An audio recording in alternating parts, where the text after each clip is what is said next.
Hi there. We'd like to make an acknowledgement of country. We at the Bower acknowledge the Gadigal people of the Eora Nation, who are the traditional owners of the land on which we work. We recognise that sovereignty has never been ceded, and we pay our respects to elders, past, present and emerging. We extend that respect to all Aboriginal people. My name is Stu, this is Joe. Hi guys. Hopefully you can hear us now. Tell us in the comments if you can't, but it should be fixed. So who are we? We are Bower. We are Bower. The Bower is a co-op started 20-30 years ago. Our aim is to reduce landfill and pollution through the manufacture of new goods.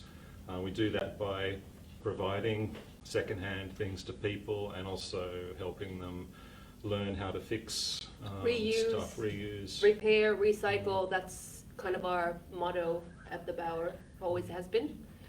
Stu works in the bike section in Marrickville, I work in the collections, plus I do a heap of other stuff. And welcome to our Facebook Live. We're so excited to be here, everyone. We had such a good time last time we were on, and we got a great response from you, which we love to see. Oh, the jacket's coming off already. That's too hot. And yeah, what are we going to talk about today, Stu? Well, me and Joe were sort of a bit stumped for subjects because we've done a couple of these already, more practical ones on how to make sure your bike's safe. You can look back and see them. Probably look for the fluorescent overalls. Oh yeah, that was good. And so Joe put out a call to some Facebook groups. Yes, big shout out to, oh God. Sydney bike commuters, regular and new. It's a very good resource for new bike riders and regular bike riders, or if you're just starting out, I highly recommend it. Please join it. So much information. I put a feeler out there. I put a question to the Facebook group. I asked them what you guys would want to talk about, and we got so many topics. Everything from the pop-up bike lanes that have popped up for almost overnight in Sydney feels. They've been built very, very fast. From bike lanes to magpies to wet weather riding, hand signals, safety on the road. Clothing. Yeah, so thanks to all the people who responded and gave us some questions. Yeah, we got so many questions. Great response. Yeah, we're going to try and answer them from our own experience, and also invite anyone watching at the moment to mail in their suggestions, answers or questions. Don't mail them, just type them in the comments. Whatever. So yeah, please let us know if you have anything to ask us. We'll be more than happy to tell you our opinion. Okay, I can see us this week. I know. Yeah, is that okay? Yeah. You like it? I don't know. You can stop. No, it's good. It's good. Yeah, it's someone to talk to. Yeah, it feels like there's someone there watching. We're talking about the little monitor next to the camera, you know. Yeah. There's also 5 real people. Five real people. Actually, I can see you. I love it. Oh yeah. Oh, I like what you've done Sammy. with your hair there. Oh, and John. Oh. Hi, John. That breakfast looks good. Oh yeah. Oh. A cup of coffee. Smells great. So, you might have heard of pop-up lanes. We've done a bit of research, and I've got 6 of them listed here. Bridge Road, Pyrmont, Pitt Street North, City, Moore Park Road, Paddington, Dunning Avenue, Rosebery, Sydney Park Road, Alexandria to Newtown between, Henderson Road, Everleigh. I've seen one of them myself. I've been a bit busy to get out there and check them out, but you know more about them. Well, I haven't really used the pop-up lanes as of yet because I mostly just commute to work, and my commute is not all near the pop-ups. So, because the pop-ups are inner city, located in the inner city, so I don't really, I commute from kind of the south to Marrickville where the Bauer shop is. So I haven't used them, but there's a lot of opinions out there about the pop-ups. If you have a favorite pop-up lane, let us know in the comments. We would like to get the discussion started about how they could be improved on. What was I gonna say? Did you say that you haven't tried one, or you haven't tried? Yeah, I have tried one. Which one was that? That was Sydney Park Road. It goes down from where the highway becomes King Street in Newtown, down the road. It's kind of next to a footpath that was functional anyway, but I think it's a good start. I mean, obviously to become an international city, well, what does that mean anymore? But to have a transport system to get people to work is going to take a lot more lanes. Yes. But yeah. But this is just, obviously the pop-up lanes are just the first response to the COVID crisis, really, because all they want is to get people off public transport. And these pop-up lanes have been built so fast, which is amazing that they've been able to do it very fast. Yes, they might not be perfect, but as you said, it's only the beginning. And hopefully, another really important thing about the pop-ups is I think that it's really important to use them. Says I that haven't used them yet. But if you bike in the city, it's really important that you use them, because the more people use it, the more, you know, the councils are going to look at it and go, oh my God, there's actually a need for these. That's so right, now we have to yeah. make them permanent.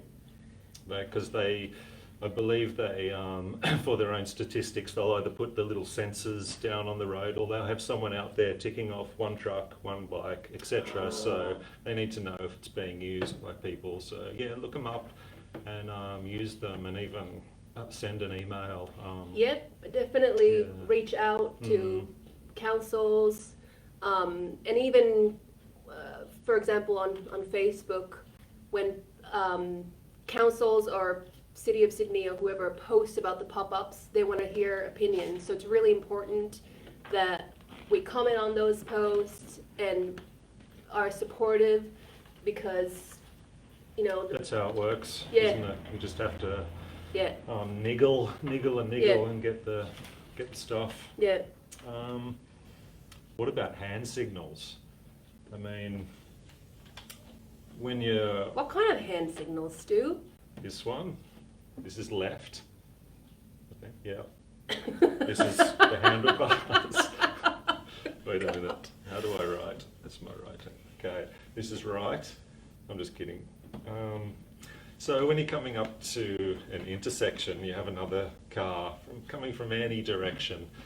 You want to have a communication with the driver, like looking at their face, hopefully, if you can see them, and putting out an arm, so then they know that they don't have to be jumpy and try to get in front of you or give away or anything.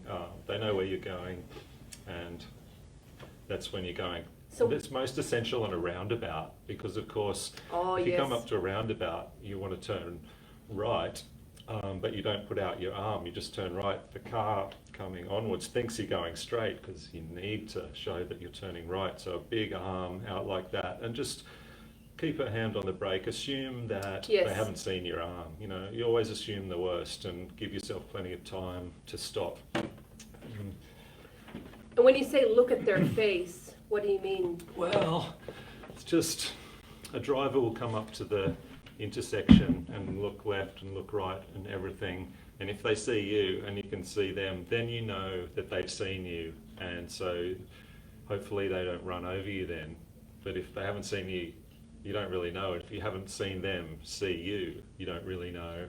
That's true. So it's just, I think it's a good thing as well for the relationship between Yeah. cyclists and drivers, because, you know, we're all trying to get somewhere, sharing this one limited pathway. And yeah, courtesy and communication and just a bit of a, you know,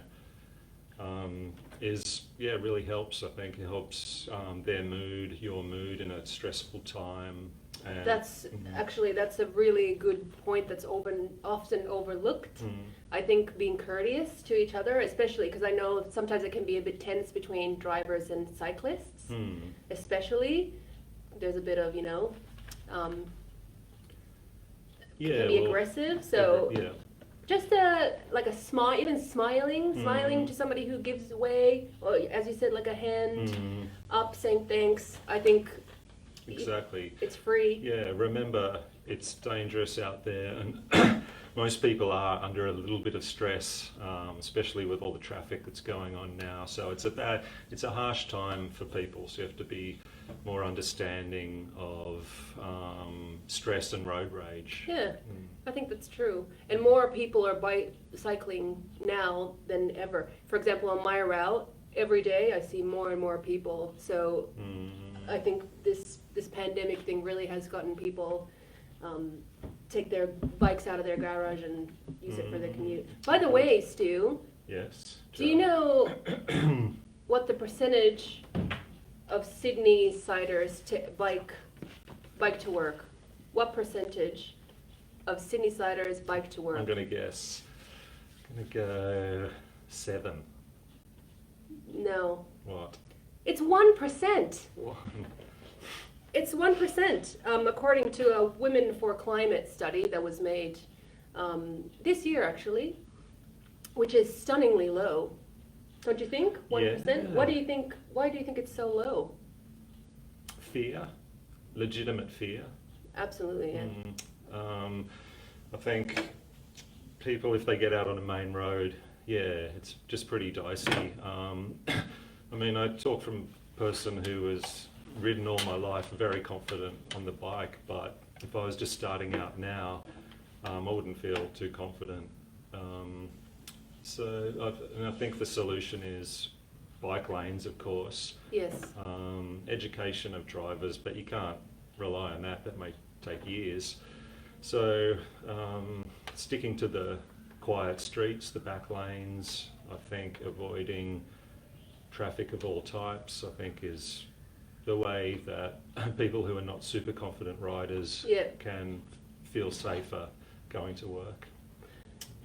And also, I think what makes the situation more dicey is that I think, was it 80%, up to 80% of private trips Sydney has the highest rate of private trips by car in Australia. Right, it's one person in a car. Yes. Right. Yeah.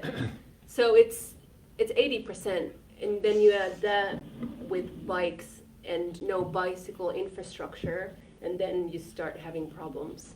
But as we talked about before about the pop-ups, it's a step in the right direction. I don't think it's a solution, but it's definitely a start. I think a lot more has to be done for riders to feel safe, because it is very daunting out there to go out. If you're a first-time rider, I can see, like, I'm lucky that I feel quite confident on a bike, and I've been biking most of my life, so it's not really an issue for me. But I know there's a lot of people out there who don't feel confident, so. That's what I hear. Yeah. That's why it's really important to learn, like, be confident in signaling as well. Like, use those hand signals. I mean, you might feel stupid or whatever when you first start doing it, but it's really, really important that you use those hand signals that Stu just. Also, don't assume that everyone understands the hand signals. Well, either. that's another thing. Yeah. Sometimes I try to turn left like this, and people actually come and try and give me 5. So it's a bit of a misunderstanding. Do they really? No. I was like, that's an awesome story. Why don't people do this to me? No, it's like, some people might think you're trying to catch a fly or something. They might not be a rider themselves, but it's kind of an intuitive thing. It's like when you're driving, you put on the blinkers right, blinkers left. It's kind of like that. Yeah. It's a start. It's a language. It is. Which is not known by everyone, but it's something we're promoting, as a safety measure.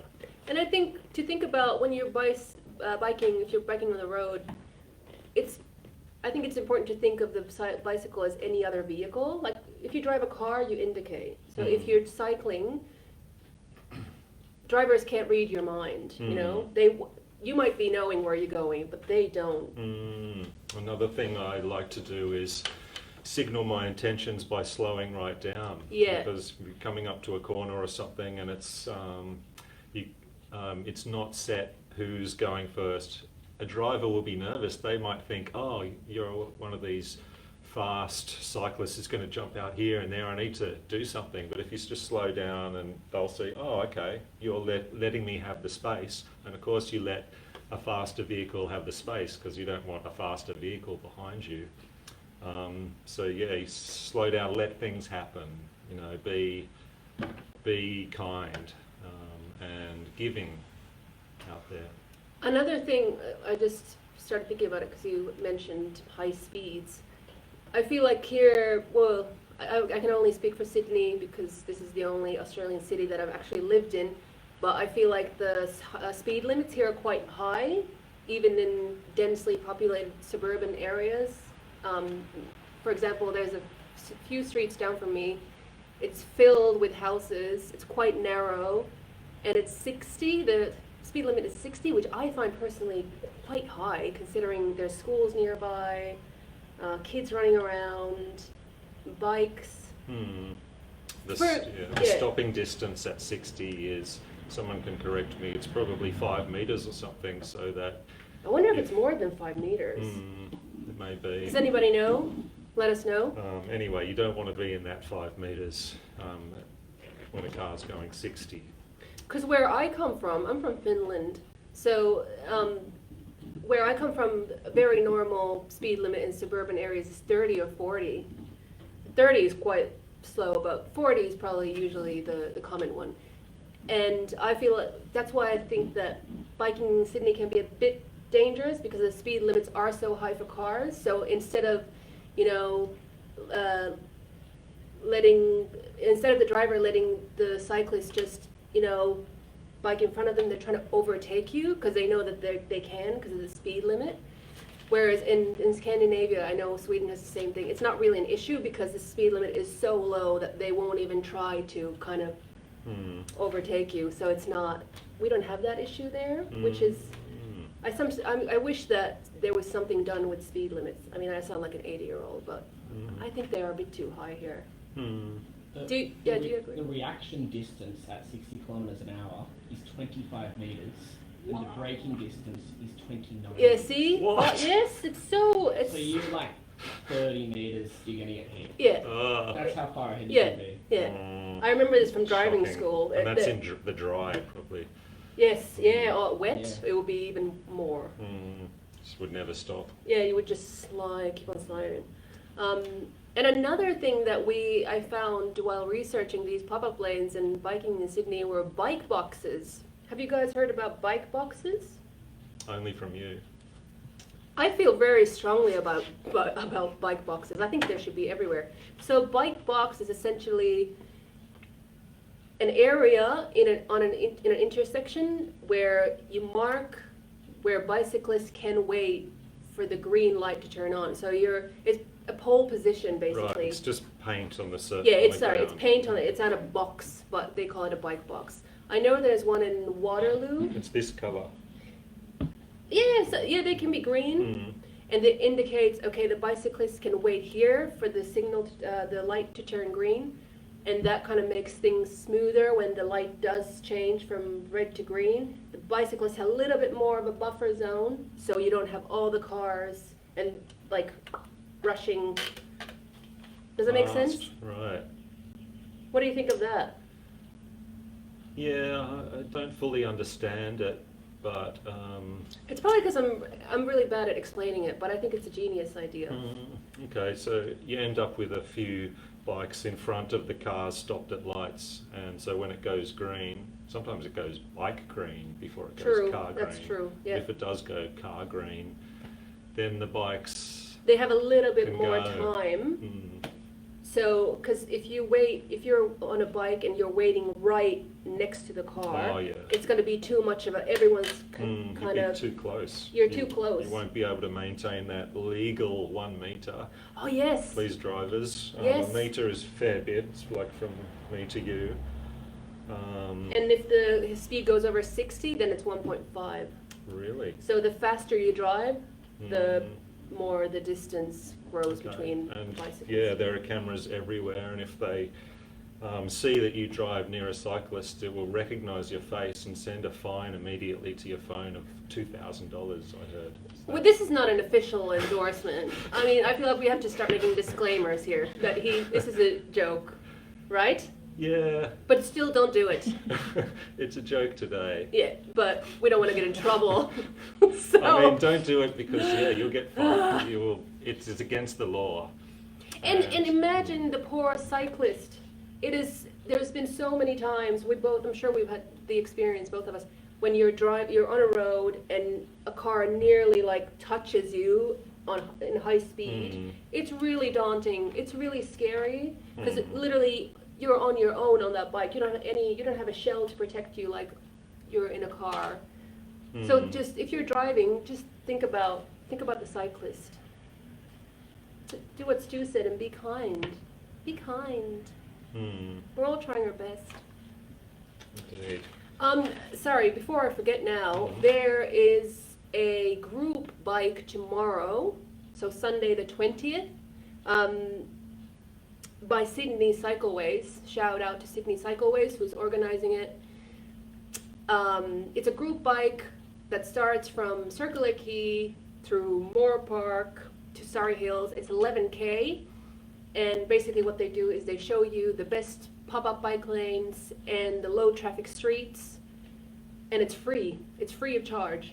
So tomorrow, if you want to learn about how to bike around in the city safely, join their free ride. That would be such a nice ride. Yes. Like especially on a Sunday Yep. in a closed down, partially city. Yep. It's a beautiful time to ride. Go to their Facebook page to learn more about. I'm pretty sure it starts at 12 p.m. in Circular Quay. So Sydney Cycleways Facebook page. Definitely look that up. Cool. Glass. This is just a quick sort of thing. Look out for glass because sometimes the worst thing is a beer bottle, really, or a bottle that's smashed with lots of little shards. And if you ride through it and you've got kind of thin tyres, you haven't got big, thick, chunky tyres like mine, you probably get a puncture, and then that'll be sad, and you'll have to look up our video on how to fix a puncture.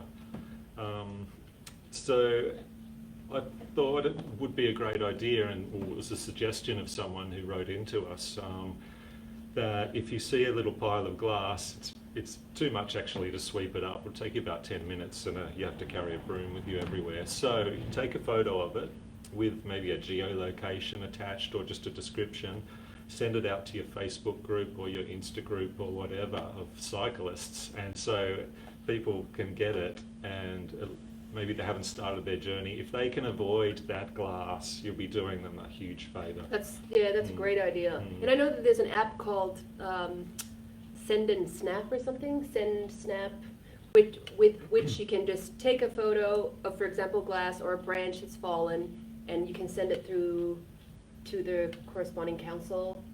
Really? Yeah, that's a new Okay. thing now apparently. Cool. Yeah, it'd be amazing if you could send it and someone from the council came up and Yeah. cleared up the glass, because it's like having a road spikes on the highway, you know. Well, for I us. mean, and because the side of the road is usually where the debris is gathers. So, and that happens to be where we all bike on the side of the road, and all the stuff, and there's grills. Can be grills on the road. Yeah, watch out for the grills too. It's like stormwater drains Yeah. with sort of slots in the metal. If you go into one of those, it's bad. So if there's ever any groove on the road, or sort of little ledge or anything, and it's coming up and you're going forward like this, and the line, the groove or the ledge or the gap is going parallel to you, it's going along like this, don't go into it, go across it. So it's here, you're riding here, just go across it and you'll be fine, because as long as that your tyres go across this groove at an angle, no problem. But yeah, never get stuck in a groove that's going the same way as you, because you won't be able to steer, and you probably have a little spill. I've seen also now that there are like safety like Oh, safety those little- grills, yellow grills that they put on stormwater, what do you call them? Stormwater drains. Stormwater drains, which are great. And I'm sure they don't, well, you can contact your local council if you see dangerous stuff like that on your commute. Definitely contact them and ask them if there's something they can do about it, because a lot of times you're not the only person who has an Exactly. issue. And You it's, may yeah. save someone Oh, yes. by telling the council about an obstacle, because the council are responsible. It's not like you're just calling up and whinging about every little thing. They want to know that their work is being effective out there. Speaking of things being effective, sydneyusay.com.au are looking for feedback for the pop-up bike lanes.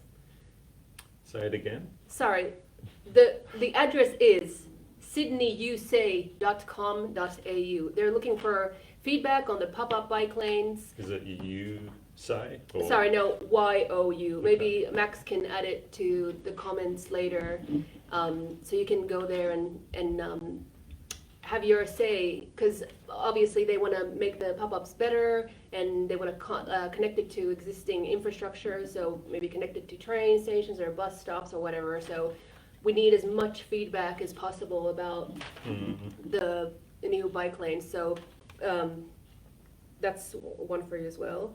Also, what was I saying before? Well, who do you contact exactly? Is there an authority for obstacles on the bike lanes generally? Council. It's a Just council. whatever council you're in. Or you can even, I think you can contact Sydney Cycleways Rangers. Oh yeah, sounds good. I know they have a direct phone number. So if you have something, I think you can give them a call and just. Sydney Cycleways Rangers. Yes. Right. I'm not sure if they call them rangers, but marshals. Yeah, Sydney Cycleways. They also have a great Facebook page, so look them up if you're at all interested. Have we gotten any comments about pop-up bike lanes, Max? No. Help us.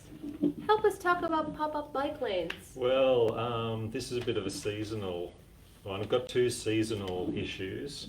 One is there's a particular tree which is at the moment shedding its little seed things, and it's just got a spike in its seed, and it lands on the ground like this with a spike coming up like that in order to attach itself to animals' feet. It will also attach itself to bicycle tyres and puncture them. So watch out for those. The tree may be on the side of the road, and on the side of the road there's all these brown things. Look out for them. It's a flowering tree. In Canberra they're called three-toed jacks or something, and they're massive. Like they'll take out a car. But The seeds will take out a car tire. yeah, well, I'm exaggerating. Oh, okay, Yeah. okay. Oh, wow. But these ones, I found some the other day. They're small, and yeah, watch out for those. Really annoying.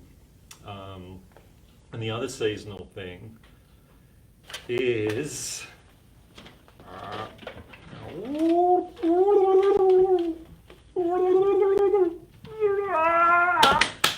Magpies! what's happening? It's an attack. It's a magpie attack.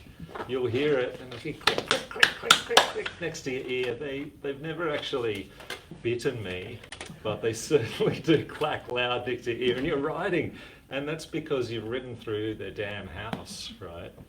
And so You're ridden through your damn house. yeah, and they've got children Yeah. around. They're looking after eggs and stuff. Yeah.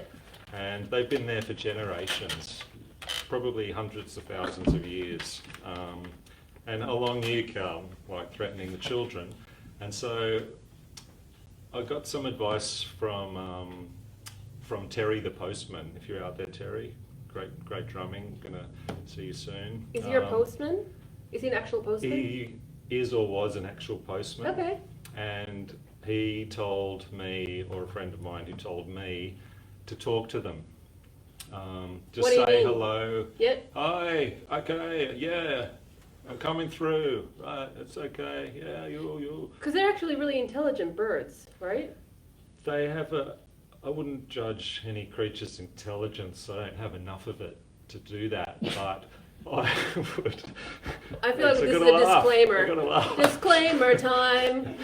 No, the thing is they have a social system very similar to ours, so we can recognise it. They live in the same places. They pass on their territory from parents to children. Do and they? they talk. And you can talk back and you'll get, it's a great hat. Not like that. It's Thank really you. Are you able to strong. see what we've done here? So what we've done is tie all these cable ties onto it to deter. But does anybody have any idea if this actually works? Because I'm willing to try anything. I am Does it dead matter? set.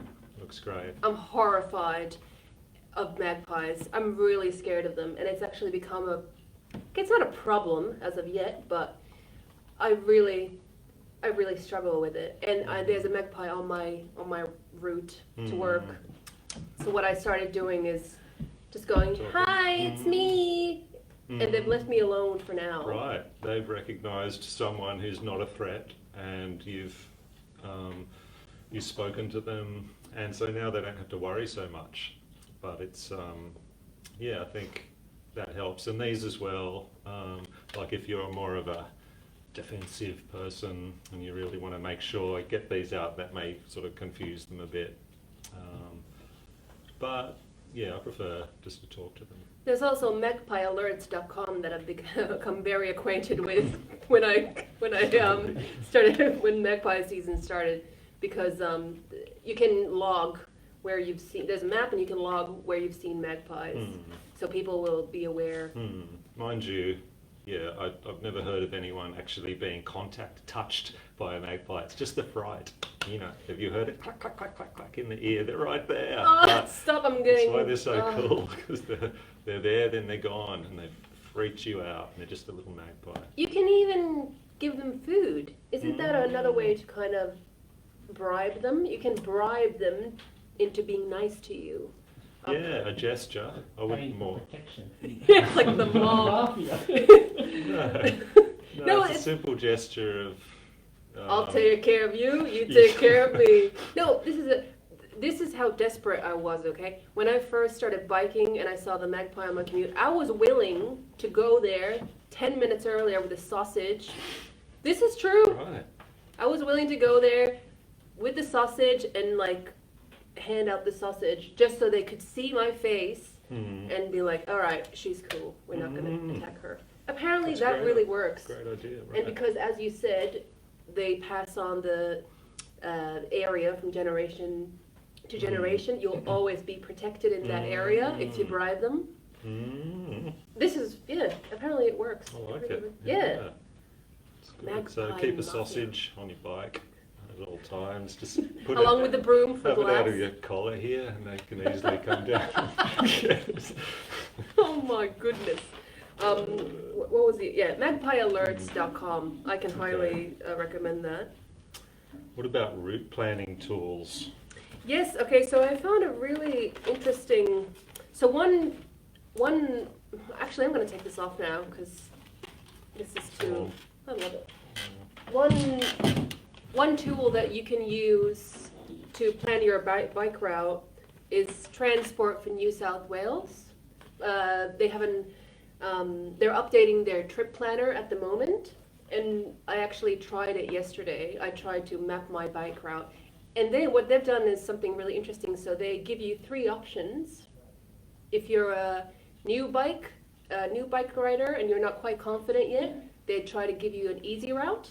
If you're a moderate bike rider, there's a few hills involved, and you're not scared of getting a little sweaty and maybe being on some roads. And then there's like an expert biker, which is just like the straightest way to getting to your destination. So you can actually choose from 3 different options, which I thought was really good. And as I said, they're updating it right now, and I think they're also looking for feedback. So if you're looking for a bike route planning website or an app, go to Transport for New South Wales. Maybe that's also something we can add in the comments so you can have a look at it. Yeah, if anyone else is using any Yes. navigational tools apart from Google Maps, we'd like to hear about them. Let us know, please. I found openstreetmap.org. It's an open source map, so it's like a Wikipedia of bike routes. You can contribute. You can contribute, anybody can contribute. But I think to use that, openstreetmap.org, you have to actually download another app to open it. Some apps I found were Citymapper, Strava, and Osmand. So I think, yeah. But have a look at it, it's quite interesting. It's extensive, very extensive, and thoroughly researched. What else? What are we up to? We talked about route planning tools. We talked about pop-up bike lanes. Do you guys have any questions for us? Please let us know. Max, how are we doing with time? Time is good. Like 37 minutes. Okay, Cool. So there's a bit of time to go. excellent. I've got a little sort of thing, how to ride defensively. What does that mean? Well, defensive driving, I've forgotten what that's all about, but my interpretation of defensive riding is that you have different choices where you go, how you interact with cars, and there are ways to take what's going to happen out of the hands of the car driver and take it in the future into your own hands. So an example of this for me would be when I'm coming down the street and a car is coming down from the left, they want to turn either right or left or go straight ahead. They need to cross my path. I'm going to be in front of the car and I'm trusting them to see me first and to not drive into me or in front of me. So I'm not comfortable with that trust. It's not anything personal, it's just that the driver may not have the best eyesight. They may have something blocking their vision of me, like the part of the car between the window and the windscreen. They may be checking the radio. There may be a distraction in the car. They could be having an episode of some sort. I prefer to go behind them because I sort of think about the car as having a strike zone in the front. If you're in front, directly in front of the car, or just to the front and the right, or to the front of the left, it may go forward, it may go left, it may hit you. If you're behind the car, it's impossible. It cannot hit you, and that makes me feel good. So I would come down to this intersection and the car has to give way to me, but I'll be like, no, it's okay, I'm slowing down, little hand signal, and I'll just go behind the car. And they'll be like, oh great, I've got a clear way to go now. They can go, and I'm happy as well. Yeah, that makes sense to me. Yeah, I hope you can understand the scenario there. It's just that you're a bike, so you're zippier, and you can turn. Should we do a demonstration? One of us can be the bike and one of us can be the car. Sure. What do you want me to be? I can be the car. You can be the car. Okay. Yeah. So, So your street is coming here, and you're going out that way. should we do it so they can see like that? Okay. Does it Yeah, make but I sense? have to be. Can you be like here and going that way? This Yeah, way? yeah. So you're coming out of the street, going that way, and I'm coming down the street this way, and I'm trusting you to stop, because if I go there, I get squashed. So what I do is, I'm going left, I just go behind you, and you're like, okay, great, now I can go, and I'm like, I can go too. Okay, so that- And we've avoided a point of conflict there, a point of unknownness, and yeah, it's something that you say you have the right to be on the road. You have right of way. Yet, as one of our helpful contributors said, the law of the road and the law of physics are very different laws, and yeah, that's how I avoid danger. One of the things that I use. Has anybody out there ridden the Carrington Road bike lane? That's between Marrickville and Tempe? the Cooks River. Yeah, it goes to Magpie Park, I think. Is that how you pronounce it? Magpie So Park? yeah, Please let us know if you have, because I have some it's some opinions about that bike lane. I It's- love that it's oh, there, gee. but it comes with its own set of problems. But yeah, yeah.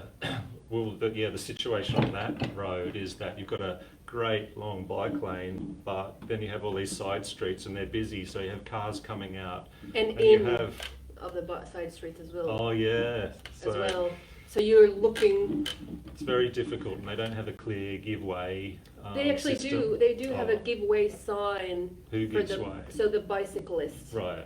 gives way every time the side. But there's a lot of side streets, Mm. and anyway, I'm not gonna go into a long-winded opinion about the Carrington Road bike lane. But I'm happy that there is a bike lane. Also, did you know what is an official bike lane? What two things does it have to make it an official bike lane? Is this a question? Oh, sorry, this is a question, yes. Okay. I'm going to guess and just say it Two has things. a picture of a bicycle Correct. on the ground. Correct? And it's green. No. One more guess? Has a line. Just has a line. No, actually, that's not true. It has to have the word lane on it. Oh. So if you see just a symbol of a bicycle and a lane, that's not necessarily a bike lane. And it doesn't mean that you have to take the bike lane. Right, but if it's an actual bike lane, you Then should be in the lane, not on the road. Exactly, Right, yes. okay. But under no circumstances, unless there's a bike symbol and a lane, the word lane, do you have to take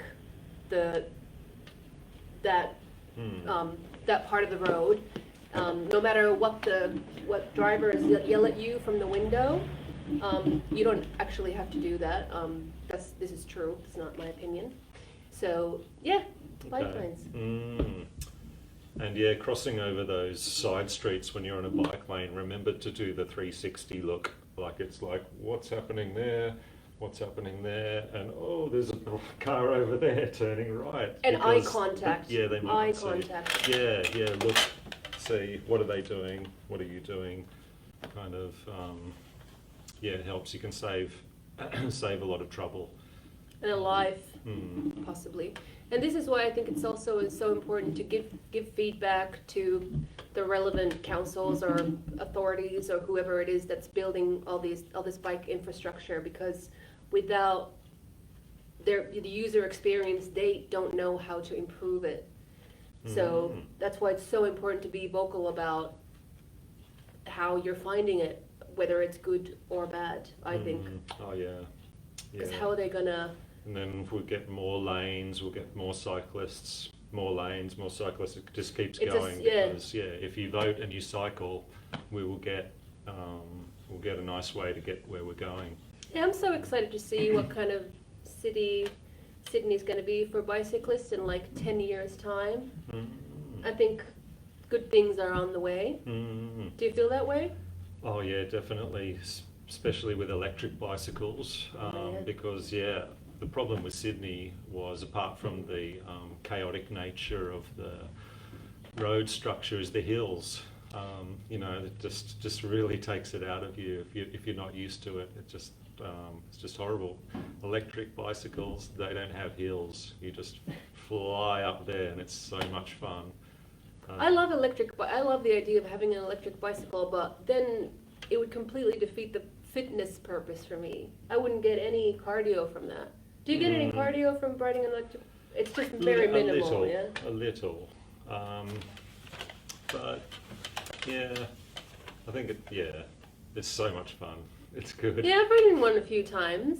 I like it. And I think for older people, or people who just don't want to really sweat to get somewhere, it's just a dream.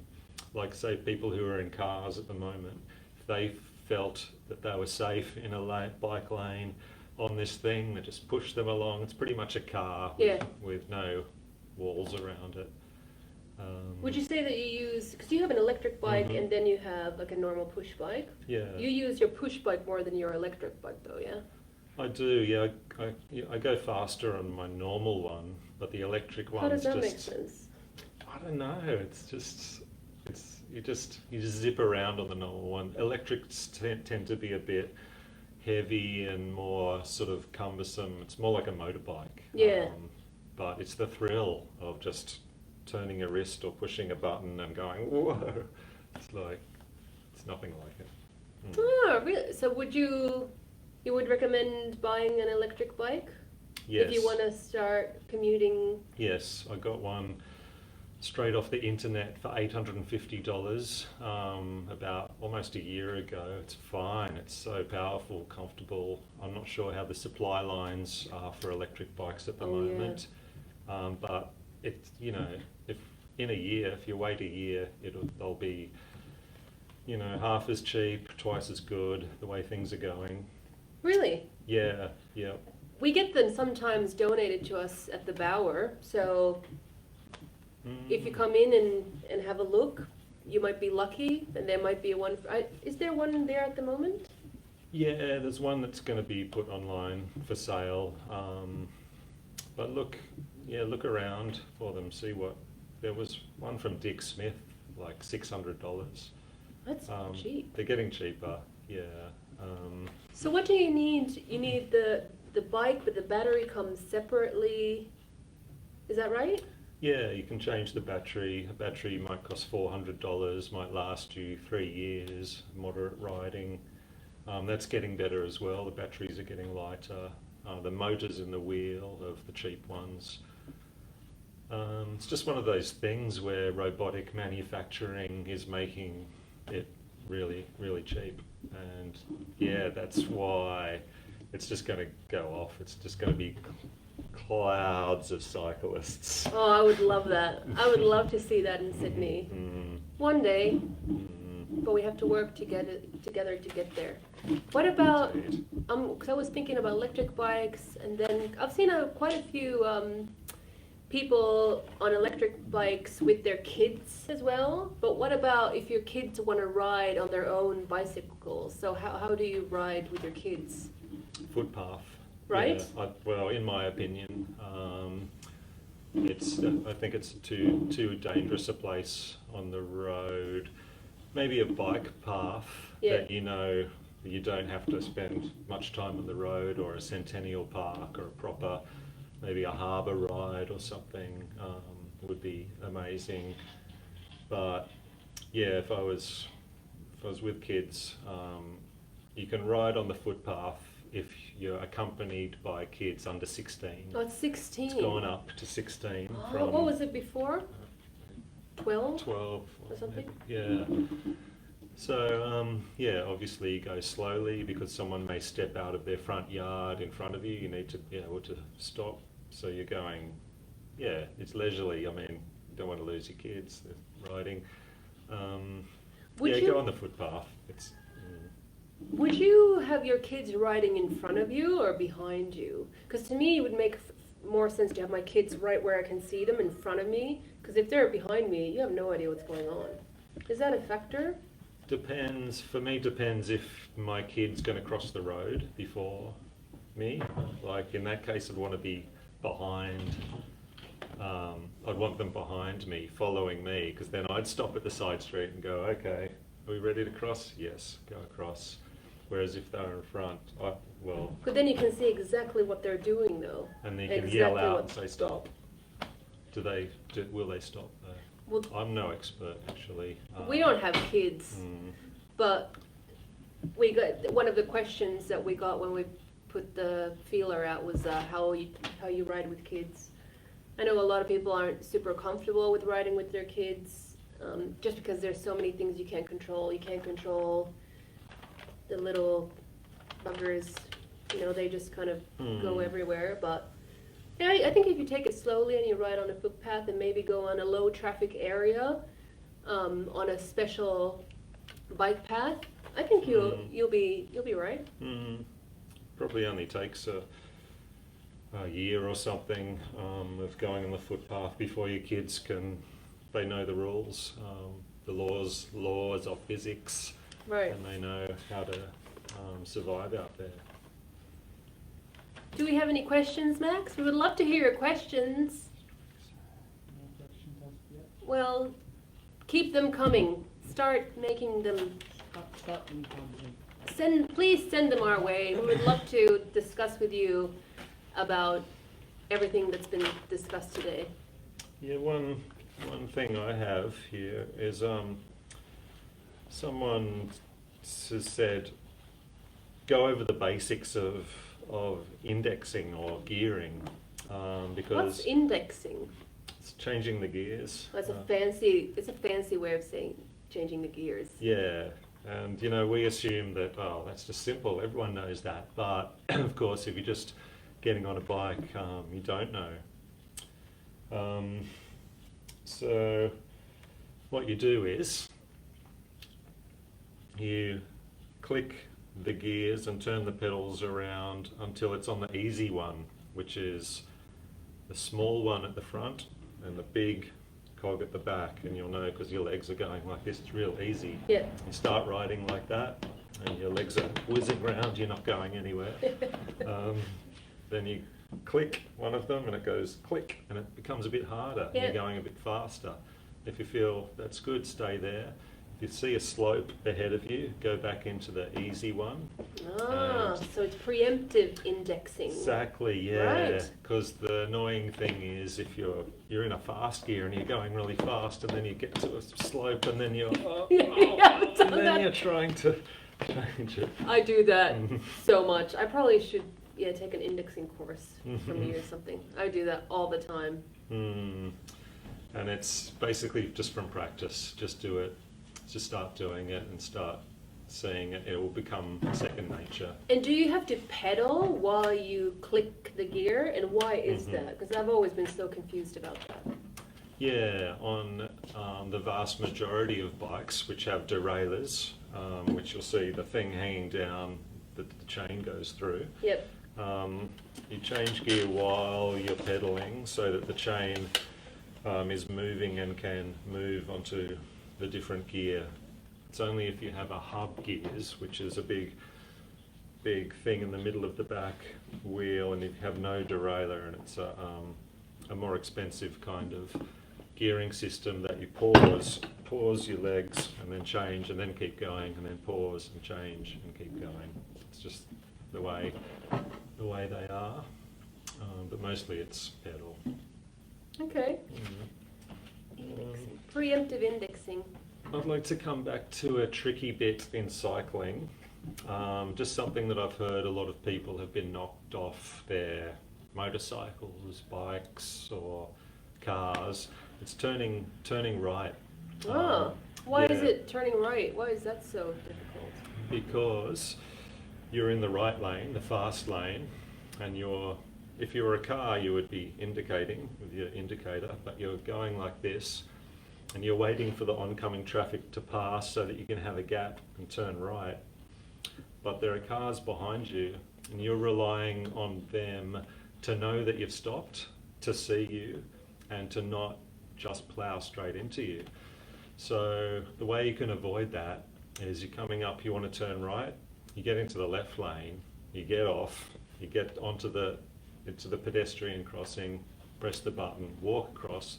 It's always best to walk across with your bike across. You have to do that on a zebra crossing because otherwise you will freak cars out and they will all smash around you because you're threatening them with your own damage. So it's always important to be a cyclist when you're a cyclist and be a pedestrian when you're a pedestrian. And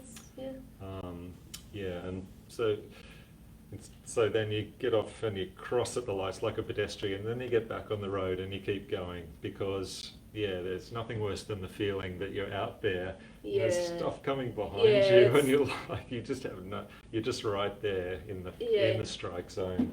It's not worth the risk. No, and crossing an intersection like that, it may add like 5 minutes to your journey if there's long lights. 1 minute, yeah. But like, it's so worth it because, you know, you don't get hit. That's right, and you can use that time to breathe and bring your adrenaline levels down to give yourself a better judgment, a better chance, and get the rest of your journey done safely. Have you had any near collisions ever? I'm sure I have,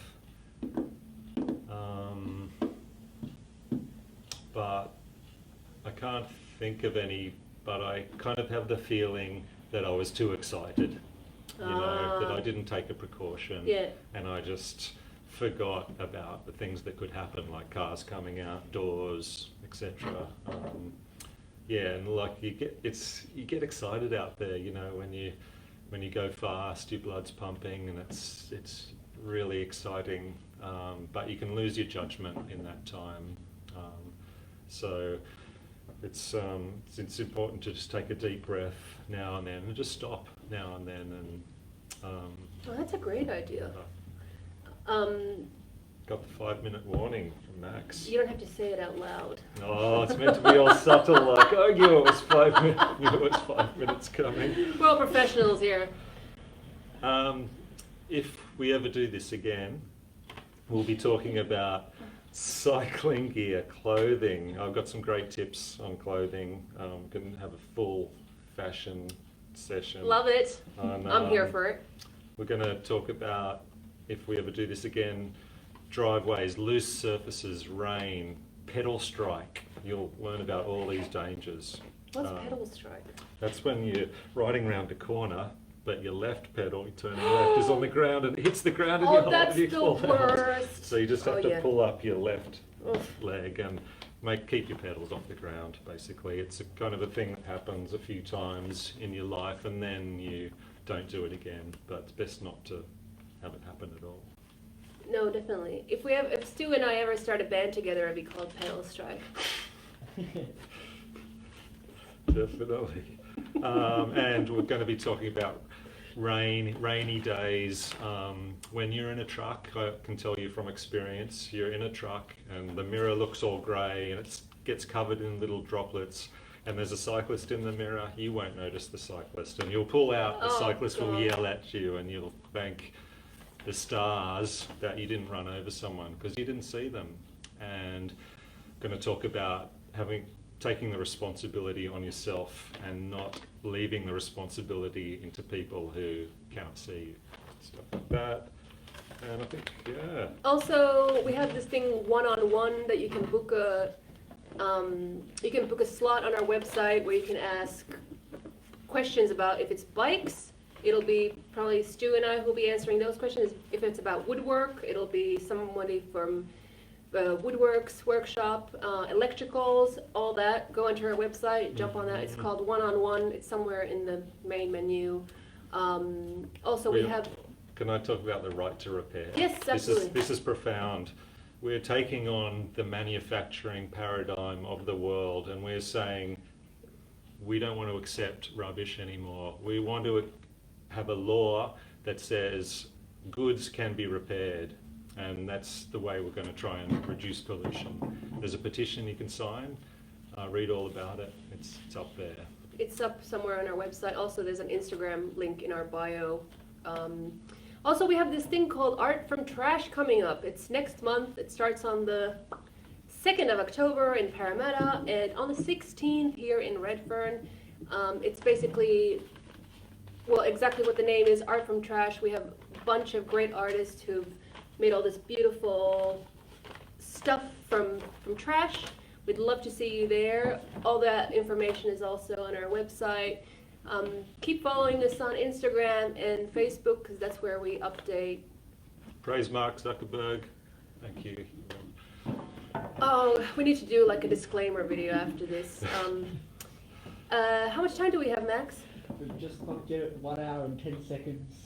Well, Just snuck it in. wait, are we finished or are we still going? No, that's all right. Okay, well, I hope that you've enjoyed this hour with us. We certainly did. Thank you, Stu. Thank you, Joe. Thank you. This was great. Thanks, Max. And see you on the flip side. Have a good weekend, everyone. Goodbye.